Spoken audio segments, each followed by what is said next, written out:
नमस्कार, मैं हूं संजय शर्मा। आप देख रहे हैं 4 पीएम न्यूज़ नेटवर्क। आखिर चुनाव आयोग को अचानक क्या हो गया? जब भी विपक्ष कोई शिकायत कर रहा था, तो चुनाव आयोग को लगता था ये शिकायत तो फालतू है। विपक्ष इस लायक ही नहीं है कि उसको जवाब दो। और अगर 300 सांसद आ रहे हैं मिलने के लिए, तो हम मिलेंगे ही नहीं, क्योंकि हमें तो इतनी असीमित शक्ति दे रखी है साहेब ने कि 300 सांसद क्या होते हैं? वो कौन होते हैं हमसे मिलने वाले? हम नहीं मिलेंगे उनसे। सीधा पुलिस को फरमान जारी कर दिया गया कि पार्लियामेंट से निकले तो आप बैरिकेडिंग लगा दीजिए, घसीट के ले जाइए, बंद कर दीजिए सांसदों को। ये भारत के लोकतंत्र की सबसे गंदी तस्वीर है, जो मैं आपको बता रहा हूं। मैं बातचीत कर रहा था, मुझे पता चला कि कांग्रेस से लोग गए, चार बड़े नेता गए। दो को बाहर रोक दिया गया कि हम केवल एक बार में दो लोगों से बात करेंगे। ज्ञानेश कुमार जी का इतना झटका, ज्ञानेश कुमार जी का इतना अहंकार कि अगर बड़े चार नेता गए हैं, तो ये महाशय चार लोगों से बात नहीं कर सकते। दरअसल ये अहंकार सत्ता की उस बात से आता है, जब कहा जाता है कि हम आपके पक्ष में दिन को रात और रात को दिन कर देंगे, बस आप हुजूर कहिए तो। जो तुमको हो पसंद वही बात करेंगे, तुम दिन को अगर रात कहो तो रात कहेंगे। भारत का चुनाव आयोग पिछले कुछ सालों से लगभग इसी रवैये पर काम कर रहा है। अदम गोडवी की लाइन है, राजा ने कहा रात है, राजा ने कहा रात है, मंत्री ने कहा रात है, रानी ने कहा रात है, संतरी ने कहा रात है, ये सुबह सुबह की बात है। मतलब आप सही कहें, आप गलत कहें, लेकिन आपका जो फैसला होगा वो हम मंजूर करेंगे। लोकतंत्र की हत्या जिस लेवल पर करनी हो, उस लेवल पे कर देंगे।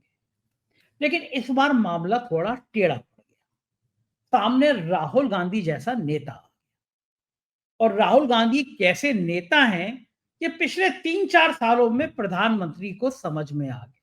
पूरी भारतीय जनता पार्टी और पूरे राष्ट्रीय स्वयंसेवक संघ को समझ में आ गया कि संघ पर इतना तीखा हमला करने वाला, संघ को नफरती गैंग का सदस्य बताने वाला नेता इस देश में है, जिसका नाम राहुल गांधी है। और जब वो नेता कन्याकुमारी से कश्मीर तक चला, कपकपाती हुई ठंड में चला, तो पूरे साहब के होश उड़ गए। उत्तर प्रदेश के डिप्टी सीएम ब्रजेश पाठक ने तो कहा हम डॉक्टरों की टीम बनाएंगे, इनको ठंड क्यों नहीं लगती। आदमी वही ये काम कर सकता है जिसके इरादे मजबूत। भारतीय जनता पार्टी ये बात भली भांति समझ गई कि हमने हजारों करोड़ रुपए खर्च किए। गोदी मीडिया का घृणित चेहरा भी लिया है सामने। इस शख्स को पप्पू, मूर्ख, जो जो हम कह सकते थे वो कहा। इस शख्स ने जवाब नहीं दिया, केवल भारत जोड़ो यात्रा निकाली, और एक भारत जोड़ो यात्रा और एक संविधान बचाओ की कहानी ने साहब की कुर्सी अल्पमत में ला दी।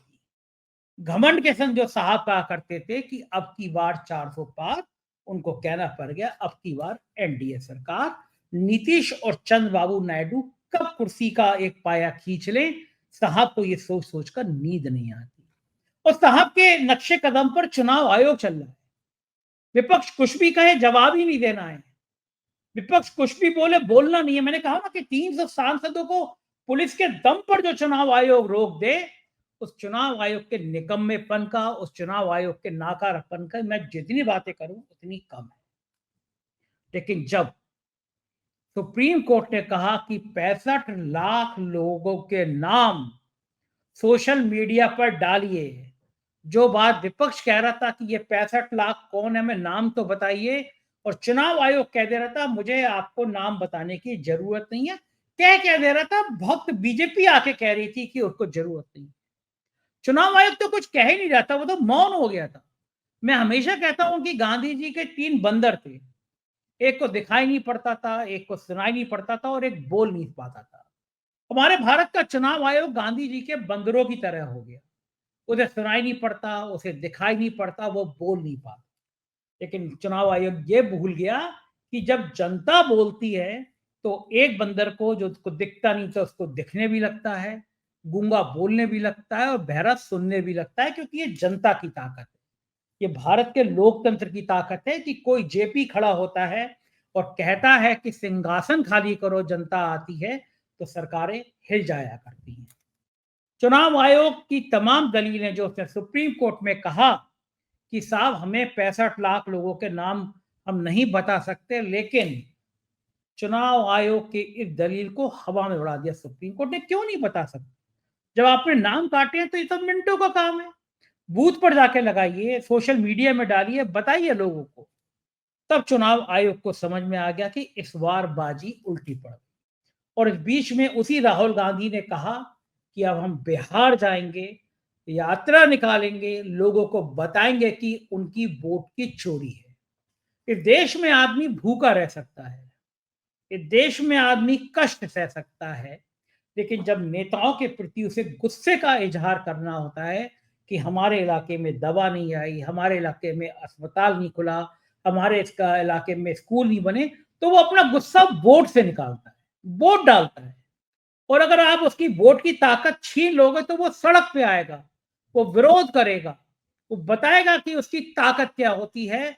और नेता जानते हैं कि जनता का ये गुस्सा जो है, उनकी सारी की सारी हुकूमत बदल सकता है।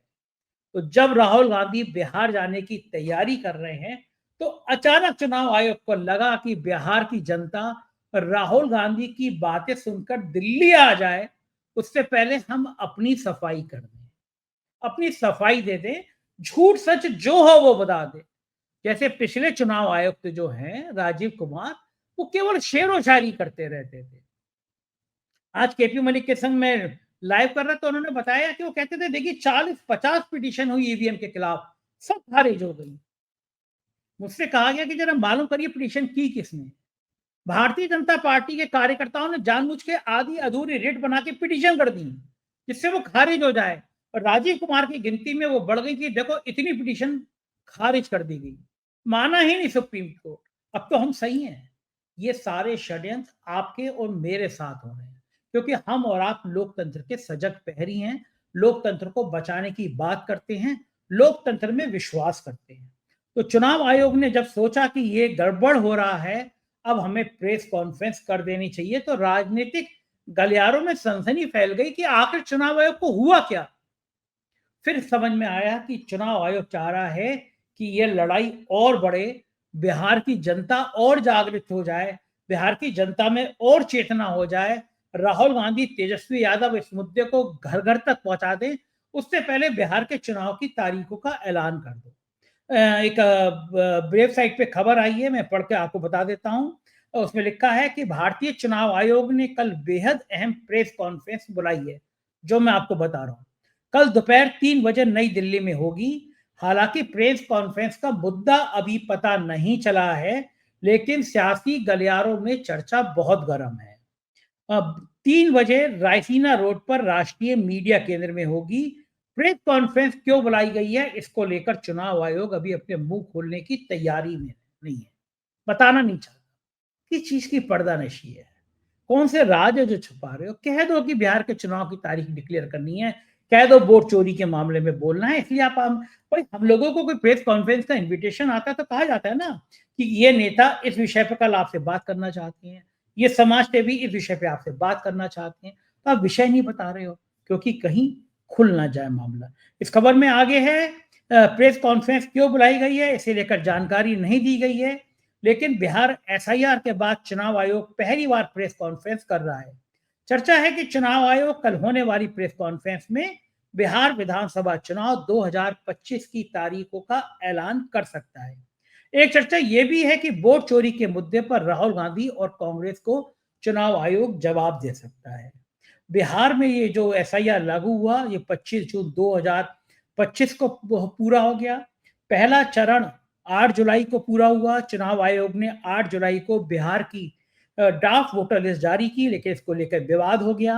पहले बिहार में नेता प्रतिपक्ष और फिर बाद में आरजेडी नेता तेजस्वी यादव और बाद में राहुल गांधी ने भी हंगामा किया।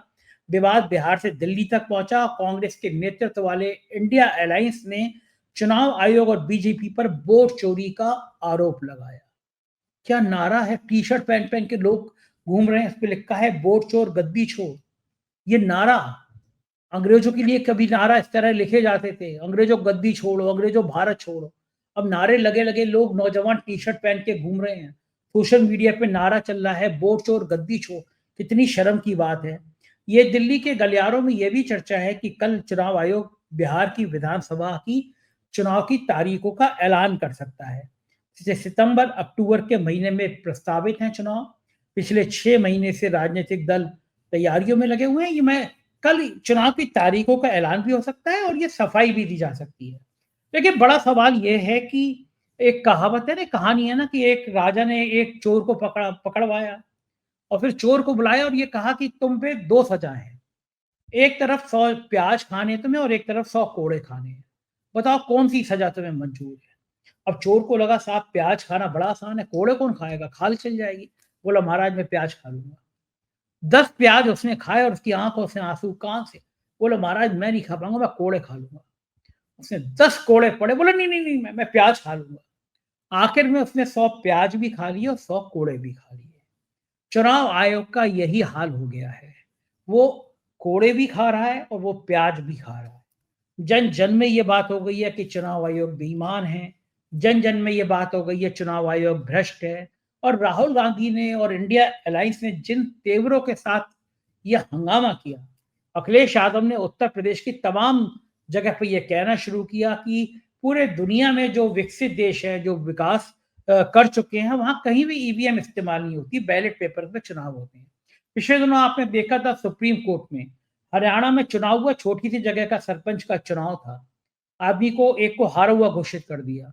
हाई कोर्ट गया, उसने कह दिया दोबारा काउंटिंग नहीं हो सकती, वो सुप्रीम कोर्ट चला गया। छोटे से चुनाव के लिए लड़ाई कहाँ तक लग गया। सुप्रीम कोर्ट ने ईवीएम बुला ली और कहा यहीं काउंटिंग करा दीजिए सामने। और जब काउंटिंग हुई, तो पता चला हारा हुआ आदमी ईवीएम से जीत गया। उत्तर प्रदेश में लोकसभा की कम से कम 10 सीटें भाजपा और हार जाती, अगर ईमानदारी से काउंटिंग हो जाती। यानी खेल सारा काउंटिंग में और उससे भी बड़ा खेल अब वोटर लिस्ट में है। आप सोचिए, कौन मर गया है ये बताने को चुनाव आयोग तैयार नहीं है। मेरा नाम जुड़ा, मेरा नाम कटा, ये बताने को चुनाव आयोग तैयार नहीं है। लेकिन अब मैंने कहा ना जब जनता जागती है तो आपको सब कुछ वो करना पड़ता है जो आप करना नहीं चाहते। बिहार अकेला मुद्दा नहीं बचा है। बिहार से निकली चिंगारियों ने कई बार इस देश में क्रांति की है। बिहार एक ऐसा प्रदेश है जहाँ क्रांतियों की एक भरमार है। क्रांतिवीर कहे जाते हैं लोग। वहाँ पे छोटे-छोटे मुद्दे पे बड़े सजग हैं, राजनीतिक रूप से बड़े मजबूत हैं। तो एक बार मुझे लगता है कि बिहार एक बार फिर से क्रांति की नई इबारत लिखने जा रहा है। राहुल गांधी की यात्रा में कल कितना हजूम निकलेगा ये मैं अभी नहीं कह सकता, लेकिन बिहार के मेरे जो संपादक है, स्थानीय संपादक अभिषेक ने कहा कि गांव-गांव में राहुल गांधी और तेजस्वी की इस यात्रा को लेके जोश है। और आप बढ़ा लीजिए वोटर लिस्ट में नाम, गांव के लोग खड़े होंगे, कहेंगे ये संजय शर्मा कहाँ से आ गए, ये तो इस गांव के हैं ही नहीं। आप चिल्लाते रहिए कि वोटर लिस्ट में नाम है, लेकिन अगर बिहार के लोग सजग हो गए, जैसे संजय शर्मा कर्नाटक में भी वोट डालते थे, हरियाणा में भी डालते थे, दिल्ली में भी डालते थे, उत्तर प्रदेश में भी डालते थे, आरोप है कि इस तरह लाखों लोगों की फर्जी वोटर लिस्ट तैयार की गई जो जगह जगह वोट डालते रहे हैं। ये बड़ा मूवमेंट सफलतापूर्वक करते रहे हैं। तो अगर ये साजिश बेनकाब हो गई तो मुझे लगता है और ईमानदारी से जांच हो गई तो कहीं ऐसा ना हो राजीव कुमार और ज्ञानेश कुमार दोनों एक ही थाने की बैरक में हवालात में दिखाई दे। आखिर आप देश के लोकतंत्र से इस तरह हत्या थोड़ी ना कर सकते हैं। आप इस तरह देश के लिए बेईमानी थोड़ी ना कर सकते। जो जो सांसें लेता है, ऑक्सीजन लेता है लोकतंत्र, वो चुनाव होता है। आप उस लोकतांत्रिक ढांचे को खत्म थोड़ी ना कर सकते। और अगर इस ढांचे को खत्म कर रहे हैं तो जनता को तो फिर अपने अधिकार मांगने के लिए करेगी क्या?